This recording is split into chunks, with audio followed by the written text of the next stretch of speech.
Tingnan nyo guys dito ang mga barko ng mga China umatak sa Manila.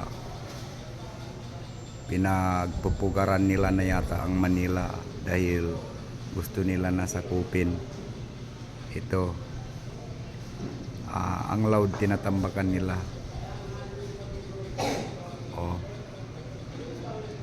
Tingnan nyo ang tambak ng mga China yan. Loud tinatambakan.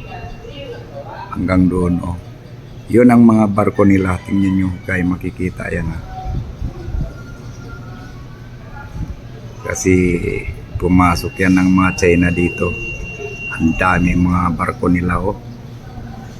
Naku, puro mga China yan. Kasi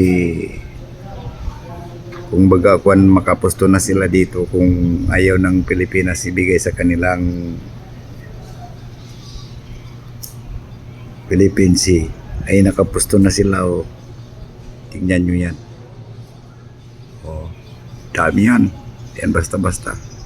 Tunaw talagang mga Visayas na yan, Luzon. Ito, dami.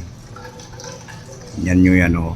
Yan basta-basta. Mga barko yan, malalaking barko. Malayo yan dito sa amin. So binibidyohan ko na lang para malaman nyo.